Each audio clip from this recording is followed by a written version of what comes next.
Welcome students. आता आपण exercise किंवा प्रॅक्टिस सेट 3.3 पाहणार आहोत. आधी तिथे क्वेश्चन काय दिले वाचा बघा. Divide each of the following polynomials by synthetic division. शब्द नीट वाचा. Synthetic division method and also by linear division method.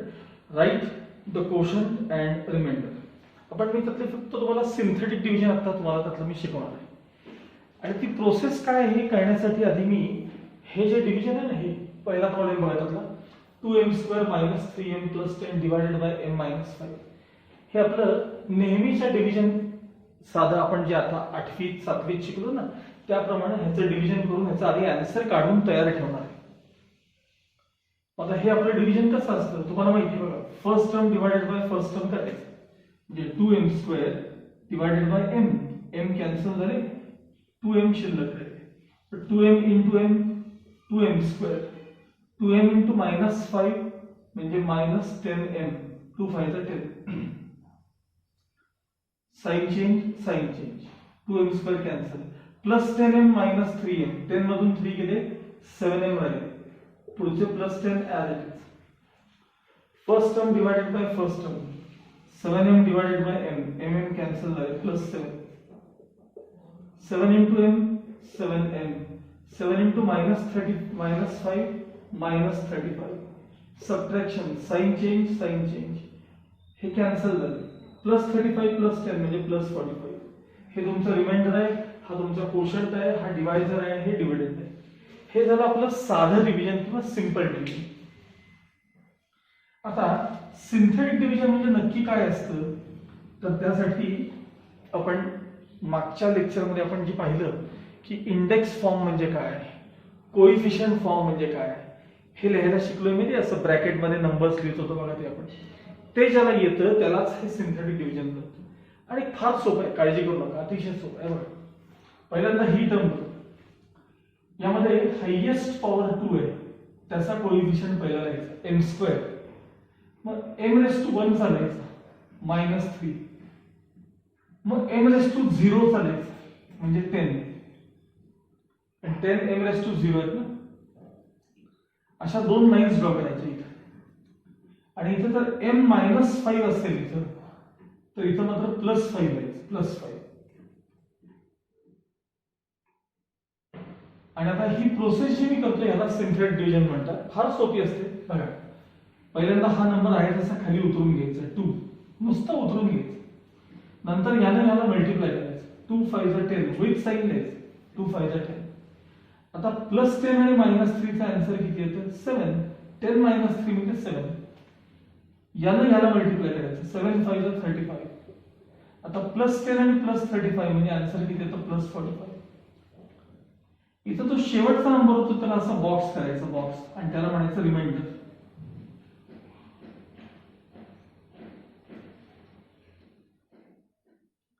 आणि इकडे जे अलीकडे नंबर असतात हा असतो भाग क्वोशंटचा. क्वोशंट इज इक्वल टू किती टर्म आहेत सांगा 2 टर्म्स आहेत. मग 2 टर्म्स असेल तर एकने डिग्री कमी करायची आणि व्हेरिएबल घ्यायला चालू करायचं. आता व्हेरिएबल m आहे ना आपल्याकडे. व्हेरिएबल m आहे म्हणजे बघा 2m⁻1 प्लस 7m⁻0 म्हणजेच 2m + 7 हा तुमचा क्वोशंट आहे आणि हे तुमचं रिमाइंडर आहे. रिमाइंडर 45. तिथं आलं होतं का नाही बघा. क्वोशंट किती आला होता 2m + 7 आला होता. रिमाइंडर किती आला होता 45. हे उलट जास्त सोपं आहे. फक्त हा पार्ट जमला पाहिजे. एकनं पॉवर कमी करून जे लिहायचं असतं ना ते तेवढं जमलं पाहिजे. आणि 2-4 एक्झाम्पल झाले की तुम्हाला जमून जाईल. काही अवघड नाही. याला म्हणायचं सिंथेटिक डिव्हिजन. हे आपलं सिंपल रेग्युलर डिव्हिजन आणि हे जे आहे त्याला म्हणायचं सिंथेटिक डिव्हिजन. ओके. आता आणखी 2-4 क्वेश्चन दाखवले की तुम्हाला हे जमून जाईल. ओके. नेक्स्ट एक्झाम्पल बघा. x⁴ + 2x³ + 3x² + 4x + 5 divided by x + 2. चला सगळ्यात पहिल्यांदा x⁴ मोठी टर्म आहे त्याचा कोइफिशियंट 1 लिहायचा. मग x³ चा कोइफिशियंट r⁴ नंतर 3 चालायचा. मग स्क्वेअरचा कोइफिशियंट लिहायचा. मग x⁻1 चा कोइफिशियंट लिहायचा आणि हा कॉन्स्टंट 5 आहे तसा लिहायचा. इथे एक लाईन ड्रॉ करायची. x + 2 असेल तर इथं -2 लिहायचं. इथं -2 असेल तिथं +2 लिहायचं. आणि पहिल्यांदा हा नंबर 1 आहे तसा खाली उतरून घ्यायचा. 1 × -2 -2 -2 + 2 0 0 × something 0 3 + 0 3 3 2 are -6 plus into minus 4 मधून 6 गेले -2 -2 × -2 +4 -2 × -2 +4 5 + 4 9. त्या शेवटच्या नंबरला बॉक्स करायचा. हे रिमाइंडर असतं. आता कोशंट किती आहे बघा. 1 2 3 4 टर्म्स आहेत. 4 टर्म्स. डिग्री 1 न कमी करायची म्हणजे 3 न सुरू करायचं. बघा व्हेरिएबल x आहे 1x3 प्लस 0x2 आता x चा पॉवर कमी प्लस 3x1 मायनस 2x0 म्हणजेच थोडक्यात क्वोशंट काय आला 1x³ ही टर्म 0 प्लस 3x आणि मायनस 2x0 म्हणजे 1 असतो ना, म्हणजे हा झाला तुमचा क्वोशंट. आणि रिमाइंडर किती आहे सांगा. रिमाइंडर 9 झालं डिव्हिजन संपलं. पुढचं एक्झाम्पल बघा. Third example y³ - 216 divided by y - 6. आता नीट लक्ष द्या. इथं y³ नंतर स्क्वेअरची टर्म नाहीये, y⁻1 नाहीये. मग तुम्हाला वाटलं तर सरळ लिहून घ्या म्हणजे ते सोपं जाते बघा. हे y³ 0y² प्लस 0y⁻1 आणि मायनस शेवटचा कॉन्स्टंट डिवायडेड बाय y - 6 आहे तसं. हे लिहिलं की काहीच चुकत नाही असं लिहिलं. चला y³ चा कोएफिशियंट 1 y² चा 0 y⁻1 चा 0 कॉन्स्टंट -216 y - 6 ने डिवाइड करायचं म्हणजे इथं +6 लिहायचं. इथं -6 नंतर इथं +6 लिहायचं. 1 आहे तसं उतरून गेलं. 1 × 6 6 0 + 6 6 6 × 6 36 0 + 36 36 36 6 216 प्लस मायनस कॅन्सल झाले म्हणजे 0 राहिले. हे जे असतं ते रिमाइंडर असतं. रिमाइंडर. आता अलीकडे 1 2 3 टर्म आहेत. 3 टर्म मग स्क्वेअर न सुरुवात करायची. स्क्वेअर आणि व्हेरिएबल y घ्यायचं.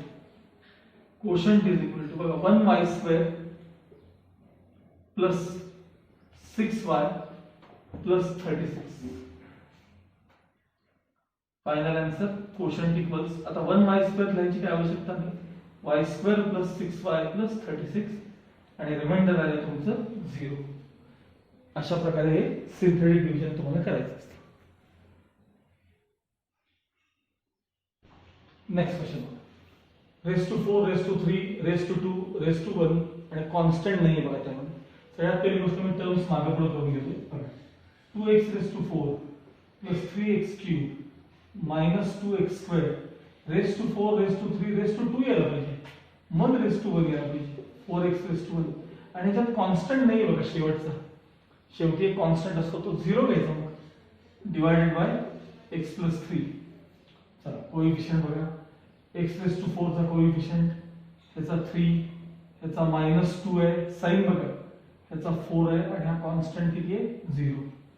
x + 3 असेल तर इथं -3 लिहायचं. फर्स्ट टर्म आहे that is 2 2 × -3 -6 3 - 6 -3 minus into minus plus 9 3 3 9 -2 + 9 म्हणजे 7. आता हे यायला पाहिजे -2 + 9 म्हणजे 7 7 3 -21 4 मध्ये 21 गेले -17 गेले 17 3 -51 रिमाइंडर किती आला सांगा तुमचं 51 आलं. 0 + 51 हे जे ते रिमाइंडर. आता आपल्याला क्वोशंट लिहायचं. 1 2 3 4 टर्म आहेत आपल्याकडे. 4 टर्म मग क्यूब न सुरुवात करायची. व्हेरिएबल x घ्यायचं. 2x³ -3x². एकदा ही टर्म दिली ना की पॉवर कमी करत जायचं. प्लस 7x⁻1 -17x⁻0 आणि रिमाइंडर काय आहे सांगा तुमचं रिमाइंडर 51 हा क्वोशंट हे रिमाइंडर आहे आलं लक्षात पाचवं example x⁴ -3x² -8 divided by x + 4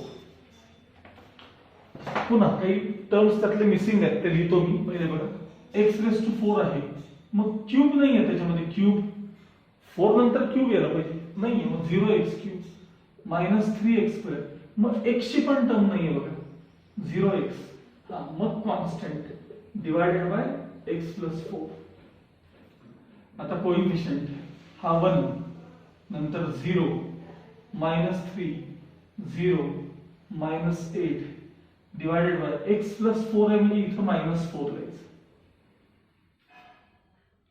1 as it is 1 into -4 -4 0 -4 -4 minus into minus plus 16 16 मधून 3 गेले 13 राहिले 13 4 जा -52 13 4 जा -52 0 -52 म्हणजे -52 minus into minus plus 52 4 जा 208 आता 208 पॉझिटिव्ह आहेत आणि 8 निगेटिव्ह आहेत म्हणजे राहिले 200 हे तुमचं रिमाइंडर आहे आता आपल्याला क्वोशंट लिहायचं आहे 1 2 3 4 चार टर्म आहेत म्हणजे 3 न पॉवर सुरू करायची 1x⁵ 1 लिहितो बाहेर 1x⁵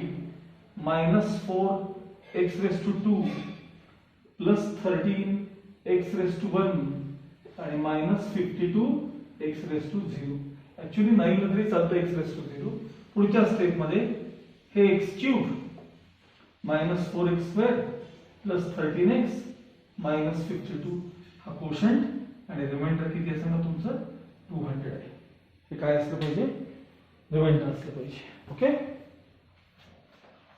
त्यातला आता लास्ट क्वेश्चन बघा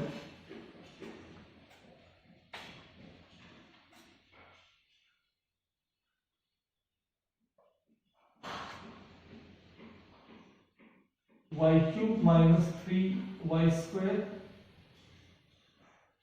plus 5y -1 divided by y -1 काही अडचण नाही एकदम सिंपल टर्म्स आहे त्याच्यामध्ये आणि सगळे आहेत क्यूब आहे स्क्वेअर आहे y⁻1 आहे y⁻0 सगळे y³ चा कोएफिशिएंट 1 y² चा -3 y चा 5 आणि -1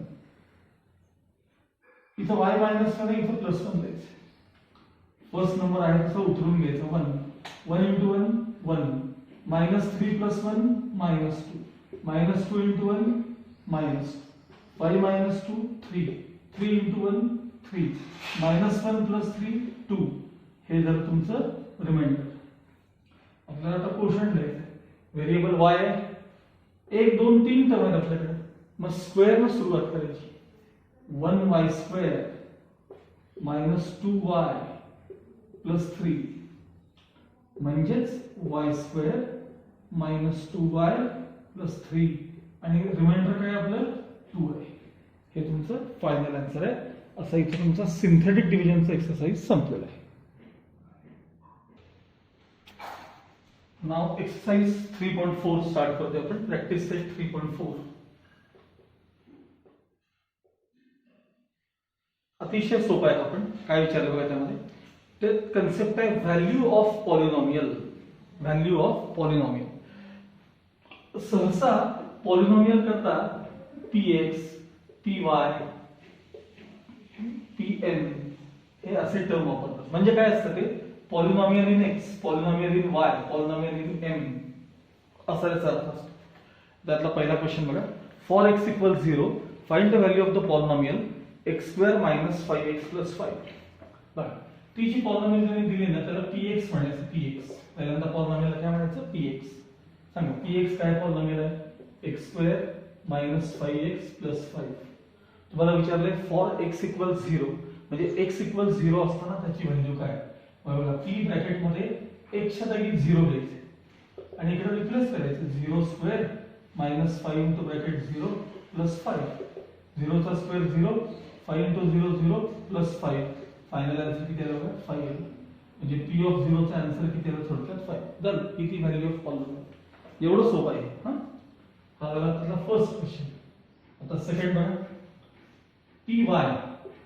पॉलिनॉमियल इन y काय दिली वाचा बघा y square minus 3 root 2 y आणि प्लस 1 आणि फाइंड काय विचारले p ऑफ काय विचारले बघा तुम्हाला 3 रूट 2 विचारले काय विचारले 3 रूट 2 ची व्हॅल्यू काय म्हणजे काय तुम्ही ऑब्झर्व कराल सांगा y च्या जागी कोण आले 3 रूट 2 आले मग करा रिप्लेस 3 रूट 2 चा स्क्वेअर मायनस हे 3 रूट 2 इंटू पुन्हा 3 रूट 2 आणि प्लस 1 आता हे सोडवत बसू नका का सांगतो तुम्हाला हे बघा हे आहे तसं ठेवा 3 रूट 2 चा स्क्वेअर आहे तसं मायनस मला सांगा हे दोनदा मल्टिप्लाय केल्यावर त्याचा स्क्वेअरच होणार ना म्हणजे हे देखील 3 रूट 2 चा स्क्वेअरच आहे लक्षात ठेवा हे पण आणि प्लस 1 आणि मला सांगा हीच टर्म पॉझिटिव्ह आणि निगेटिव्ह आहे कॅन्सल झाले फायनल आन्सर किती आला सांगा 1 आला समजलं ठीक आहे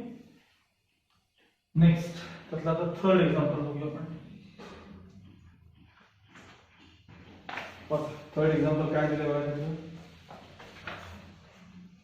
pm पॉलिनॉमियल इन m दिलेली सांगा काय आहे m cube plus 2m square minus m plus 10 p of a आणि p ऑफ मायनस a ची ऍडिशन किती असं विचारलं p ऑफ a पहिल्यांदा आपण असं करूया p ऑफ a कॅल्क्युलेट करूया सांगा m च्या जागी a आले बघा म्हणजे a cube plus 2a square minus a plus 10 हे झालं p ऑफ a आता p of minus a calculate करूया इथं बघा मायनस a चा cube plus 2 into bracket minus a चा स्क्वेअर मायनस m च्या जागी मायनस a आणि पुढे प्लस 10 हे आता थोडंसं सिम्प्लिफाय करूया p ऑफ मायनस निगेटिव्हचा क्यूब निगेटिव्ह म्हणजे मायनस a क्यूब आता मायनसचा स्क्वेअर प्लस म्हणजे a स्क्वेअर पॉझिटिव्ह आहे 2 इंटू a स्क्वेअर म्हणजे 2a square minus into minus plus a आणि हे प्लस 10 ॲज इट इज आता p ऑफ a मिळालं p ऑफ मायनस a मिळालं तुम्हाला त्याने विचारले त्या दोघांची ऍडिशन किती विचारली therefore p of a plus p of minus a is equal to तुम्हाला समजणार असेल तर समजूया चला p ऑफ a लिहून घ्या p ऑफ a किती आहे बघा ब्रॅकेट मध्ये a cube plus 2a square minus a plus 10 plus आता हे p ऑफ मायनस a इथे आहे बघा p of minus a cube plus 2a square plus a plus 10 ठीक आहे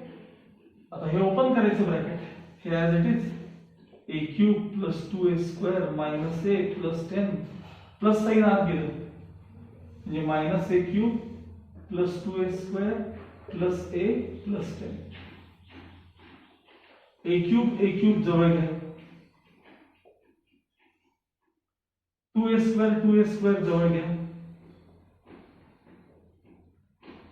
मायनस a प्लस a जवळ घ्या प्लस 10 जवळ घ्या a क्यूब बनने a क्यूब केले 0 2 प्लस 2 4a स्क्वेअर झाले मायनस a प्लस a गेले 10 प्लस 10 20 हे त्याचं final answer 4a square plus 20 ठीक आहे त्यात अजून एक क्वेश्चन आहे लास्ट तोही बघून टाकूया आपण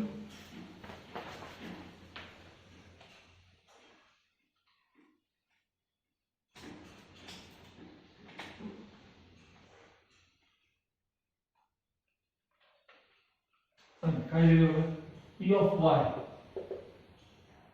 2y cube minus 6y square minus 5y plus 7 find p of 2 विचारले p ब्रॅकेट मध्ये 2 असं विचारले therefore p of 2 is equal to y च्या जागी 2 रिप्लेस करायचे हे 2 ॲज इट इज पुन्हा त्या y च्या जागी 2 रिप्लेस करायचे -6 वायच्या जागी 2 -5 वायच्या जागी 2 आणि +7. लक्ष द्या 2 इंटू ब्रॅकेट 2 चा cube 8 2 to the 4 to the 8 -6 into bracket 2 चा स्क्वेअर 4. इंडायसेस व्यवस्थित यायला पाहिजे ना यासाठी. 5 टू द -10 आणि +7. 8 टू द 16 -6 4 द 24 -10 आणि +7. आता हे साइनचे रूल नीट बघा. 16 आणि 7 हे पॉझिटिव्ह आहेत बघा दोन्ही. 16 आणि 7 झाले 23. हे -24 आणि हे -10. आता 23 मधून 24 गेले म्हणजे -1 राहिले. पुन्हा -10 -1 -10 सेम साइन असले की add them give the same sign म्हणजे आन्सर -11 आले. हे आन्सर किती आहे? -11.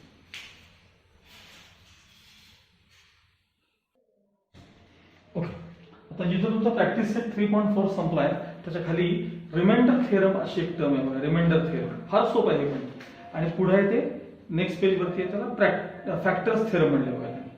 रिमाइंडर थिअरम आणि फॅक्टर थिअरम या दोन कन्सेप्ट काय आहेत हे तुम्हाला मी आता शॉर्ट मध्ये आधी शिकवून घेतो पहिल्यांदा आणि मग एक्सरसाइज मध्ये आपण ते डिटेल परत पाहू. हा, रिमाइंडर थिअरम म्हणजे काय आणि फॅक्टर थिअरम म्हणजे काय. आता सगळ्यात आधी तुम्ही प्रॅक्टिस सेट 3.3 जो आहे तुमचा प्रॅक्टिस सेट 3.3 त्यामध्ये तुम्ही तिथं सिंथेटिक डिव्हिजन केले बघा. सिंथेटिक डिव्हिजन आठवलं का बघा. त्या प्रॉब्लेम वरनं मी तुम्हाला रिमाइंडर हे शिकवणार आहे. काय म्हणजे तुम्ही काय करा आता थोडक्यात की प्रॅक्टिस सेट 3.3 मधली 2 गणित पहिल्यांदा 2-4 किंवा सगळ्याच्या सगळ्या आधी वहीत सोडवून ठेवा आणि मग इथनं पुढचा पार्ट परत बघा. हा रिमाइंडर थिअरमचा. हा बघा 2m² -3m + 10 ह्याला डिवायडेड बाय जेव्हा आपण m-5 केलं होतं तेव्हा त्याचं रिमाइंडर काय आलं होतं हे आपल्याला बघायचं. मी पुन्हा करून दाखवतो. सिंथेटिक डिव्हिजन पुन्हा करून दाखवतो. बघा m² चा कोएफिशियंट 2 m चा कोएफिशियंट -3 आणि हा 10 कशाने डिवाइड करायचा होतो? -5 म्हणजे इथं +5 द्यायचं. हे 2 नंबर आहे तसा उतरून घ्यायचा. 2 5 चा 10 -3 + 10 म्हणजे 7 7 5 चा 35 आणि 10 + 35 म्हणजे 45. हे तुमचं रिमाइंडर होतं. आठवलं तुम्हाला? हे सिंथेटिक डिव्हिजन आपण दाखवलं होतं. साधं डिव्हिजन करून पण मी तुम्हाला दाखवलं होतं. हे रिमाइंडर आहे. आता याच्यावरून डायरेक्ट रिमाइंडर कसं काढायचं? डिव्हिजन न करता डायरेक्ट रिमाइंडर कसं काढायचं त्याला रिमाइंडर थिअरम म्हणतात. म्हणजे करायचं काय? तर पॉलिनॉमियल जी आहे ती लिहून घ्यायची. पॉलिनॉमियल नेम 2m² -3m + 10 त्याला m-5 ने डिवाइड केल्यानंतर किती रिमाइंडर येणार आहे हे तुम्हाला शोधायचं आहे. मग इथं जर m-5 असेल ना तर इथं m च्या जागी +5 रिप्लेस करायचे. जसं इथे करतो +5. आणि मगाशी आपण व्हॅल्यू ऑफ पॉलिनॉमियल हा पार्ट शिकलाय ना तसं सोडवत जायचं. 2 इंटू ब्रॅकेट 5² m च्या जागी 5 -3 इंटू ब्रॅकेट 5 + 10 2 इंटू ब्रॅकेट 5 चा स्क्वेअर 25 -5 3 चा 15 + 10 25 2 चा 50 -15 + 10. आता 50 मधून 15 गेले 50 मधून 15 गेले म्हणजे 35 होतं. 35 आणि पुढचे +10 म्हणजे आन्सर 45. हे रिमाइंडर होतं का बघा माझी. एवढं सोपं आहे. ह्याला म्हणतात रिमाइंडर थिअरम. म्हणजे एखादी पॉलिनॉमियल जर दिली असेल त्याला m-5 ने डिवाइड करा म्हणलं तर त्याचं येणारं रिमाइंडर तुम्हाला या व्हॅल्यू ऑफ पॉलिनॉमियल या कन्सेप्टनं तुम्हाला सांगता येतं. पॉलिनॉमियल लिहायची m च्या जागी जे काही तिथं -5 असेल तर इथं +5 इथं +5 असेल तर इथं -5 रिप्लेस करायचं ते सिम्प्लिफाय करायचं. जे आन्सर येतं हे तुमचं रिमाइंडर असतं आणि यालाच रिमाइंडर थिअरम असं म्हणतात. आणि याला जोडून पुढची टर्म आहे. समजा हे रिमाइंडर 0 आलं 0 आलं म्हणतो 0 आलं तर हा जो m-5 आहे तो या पॉलिनॉमियलचा फॅक्टर आहे असं म्हणतात. त्याला म्हणतात फॅक्टर थिअरम. आता रिमाइंडर काहीतरी वेगळं आलं ना 45 म्हणजे याचा अर्थ तो फॅक्टर नाहीये. साध्या प्रश्नाचं उत्तर द्या. मला सांगा 8 या नंबरचा 2 हा फॅक्टर आहे की नाही सांगा. आहे का? तर डिव्हिजन झाल्यानंतर 2 4 चा 8 झाल्यानंतर रिमाइंडर 0 येईल. पण त्याच 8 चा 5 हा फॅक्टर आहे का सांगा? 8 चा 5 हा फॅक्टर आहे का? नाहीये. का नाहीये? तर डिव्हिजन झाल्यावर 5 आणि 5 रिमाइंडर वेगळं काहीतरी, म्हणजे रिमाइंडर 0 आला तर फॅक्टर असतो आणि रिमाइंडर वेगळं काय आलं तर फॅक्टर नसतो. आता या केस मध्ये रिमाइंडर 45 आलं तर m-5 is not a factor of this polynomial. m-5 is not a factor of this polynomial. ठीक आहे. आता त्यातलंच आणखी एक बघा, त्यातलाच थर्ड क्वेश्चन आठवतो का बघा. थर्ड क्वेश्चन बघा असं होतं, y³ minus 216 divided by y minus 6. ह्याचं आपण सिंथेटिक डिव्हिजन कसं केलं होतं दाखवतो तुम्हाला. y³ चं कोएफिशियंट 1 हवं तर तुम्हाला मी मधले लिहून घ्या असं पण म्हणले बघा. y³ चा कोएफिशियंट किती सांगा? 1. तुम्हाला लिहूनच दाखवतो म्हणजे उगीच प्रॉब्लेम नको आहे बघा. y³ plus 0y² plus 0y minus 216 divided by y minus 6. आता y³ चा कोएफिशियंट 1, y² चा 0, पुन्हा y चा 0, कॉन्स्टंट minus 216, इथं प्लस 6 लिहायचे. हे मी मागे तुम्हाला करून दाखवलेलं आहे, परत दाखवायला लागेल. 1 as it is. 1 into 6 6, 0 plus 6 6, 6 into 6 36, 0 plus 36 36, 36 6 are 216 plus minus 0, reminder 0. आता हे जे रिमाइंडर आहे ते 0 आल्यामुळं या पॉलिनॉमियलचा हा फॅक्टर आहे, याला म्हणतात फॅक्टर थेरम. आता आपण याच्यावरून रिमाइंडर किती आहे ते काढणार आहोत. चला, पॉलिनॉमियल इन y किती आहे सांगा? y³ minus 216. y minus 6 ने डिवाइड केल्यानंतर किती रिमाइंडर येतं हे तुम्हाला शोधायचं आहे. म्हणजे y च्या जागी 6 रिप्लेस करा, म्हणजे 6³ minus 216. 6 चा क्यूब येतो 216, 216 पुन्हा minus 216 0. हे रिमाइंडर. हे जे मी केलं याला म्हणतात रिमाइंडर थेरम. थोडक्यात एखादी पॉलिनॉमियल जर तुम्हाला दिली असेल आणि त्याला m-5 ने डिवाइड केल्यानंतर किती रिमाइंडर येतं असं विचारलं, रिमाइंडर बरं का, क्वोशंट मिळत नाही, फक्त रिमाइंडर मिळेल, तर त्या पॉलिनॉमियल मध्ये त्या व्हेरिएबलच्या जागी m-5 असेल तर +5 रिप्लेस करा, m+5 असेल तर तिथं -5 रिप्लेस करा आणि ते सिम्प्लिफाय करा. जो नंबर मिळतो तोच तुमचं रिमाइंडर असतो. आणि जर रिमाइंडर 0 आलं तर असं म्हणायचं की ह्या पॉलिनॉमियलचा m-5 हा फॅक्टर आहे, आणि फॅक्टर आहे यालाच म्हणतात फॅक्टर थेरम. यालाच काय म्हणतात? Factor theorem. आता याच्याशी रिलेटेड जो एक्सरसाइज आहे तो आपण नेक्स्ट पिरियड मध्ये आपण पाहूया. ओके.